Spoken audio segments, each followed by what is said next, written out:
നമസ്കാരം. ജോബ് ട്രാക്കിൻ്റെ മറ്റൊരു വീഡിയോയിലേക്ക് എല്ലാവർക്കും സ്വാഗതം. അപ്പോൾ നമ്മളിന്ന് നോക്കാൻ വേണ്ടി പോകുന്നത് എല്ലാവരും ആകാംക്ഷയോടെ കാത്തിരുന്ന കേരള പബ്ലിക് സർവീസ് കമ്മീഷൻ്റെ 697/2022 യൂണിവേഴ്സിറ്റി LGSൻ്റെ ഷോർട്ട് ലിസ്റ്റ് പബ്ലിഷ് ചെയ്തിരിക്കുകയാണ്. ഏതാണ്ട് 52,000 മുകളിൽ ആൾക്കാരെ ലിസ്റ്റിൽ ഉൾപ്പെടുത്തിയിട്ടുണ്ട്. ഇതുവരെ പ്രൊഫൈലിൽ മെസ്സേജ് വന്നിട്ടില്ല എന്ന് നോക്കുമ്പോൾ കാണുന്നവരൊക്കെ ശ്രദ്ധിക്കുക. പ്രൊഫൈലിൽ കാണാൻ കുറച്ച് വൈകും. ചിലപ്പോൾ ഒരാഴ്ചക്കുള്ളിലൊക്കെ നിങ്ങളുടെ പ്രൊഫൈലിലേക്ക് നിങ്ങളുടെ ഡീറ്റെയിൽസൊക്കെ വരുന്നതാണ്. കൂടാതെ നിങ്ങളുടെ മാർക്കും നിങ്ങൾക്ക് കാണാൻ വേണ്ടി സാധിക്കുന്നതാണ്. പുതിയ ഓർഡർ പ്രകാരം നിങ്ങളുടെ ലിസ്റ്റിലുണ്ടെങ്കിൽ നിങ്ങൾക്ക് മാർക്ക് കാണാൻ വേണ്ടി സാധിക്കുന്നതാണ്. എഴുതിയ മുഴുവൻ ആൾക്കാർക്കും മാർക്ക് കാണുന്ന രീതി ഇപ്പോൾ മാറ്റിയിട്ടുണ്ട്.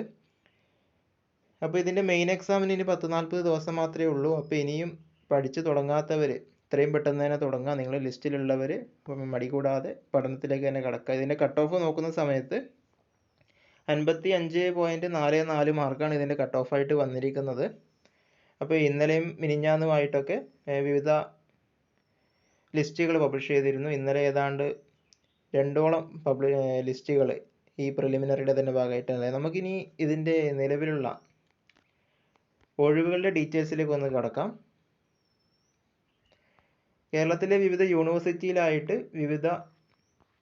യൂണിവേഴ്സിറ്റിയിലായിട്ട് ഒഴിവുകൾ വന്നിട്ടുണ്ട്. കണ്ണൂർ യൂണിവേഴ്സിറ്റിയിൽ വന്നിട്ടുണ്ട്, കാലിക്കറ്റ് വന്നിട്ടുണ്ട്, കേരള വെറ്റിനറി യൂണിവേഴ്സിറ്റിയിൽ വന്നിട്ടുണ്ട്, അഗ്രികൾച്ചർ യൂണിവേഴ്സിറ്റിയിൽ ശ്രീ ശങ്കരാചാര്യ യൂണിവേഴ്സിറ്റിയിൽ വന്നിട്ടുണ്ട്. അങ്ങനെ കേരളത്തിലെ ധാരാളം യൂണിവേഴ്സിറ്റിയിലായിട്ട് ഏതാണ്ട് 160ഓളം ഒഴിവുകൾ ഇപ്പോൾ തന്നെ റിപ്പോർട്ട് ചെയ്തിട്ടുണ്ട്. ഇനിയും കൂടും. ഏതാണ്ട് 1000-ന് മുകളിൽ ഒഴിവുകളാണ് പ്രതീക്ഷിക്കുന്നത്.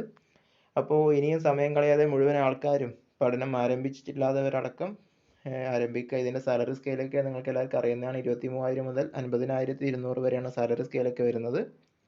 ഏതാണ്ട് 4,32,000 ആൾക്കാർ അപേക്ഷിച്ച ഒരു എക്സാം ആയിരുന്നു. അതിലിപ്പം 52,000 ചുരുങ്ങിയിട്ടുണ്ട്.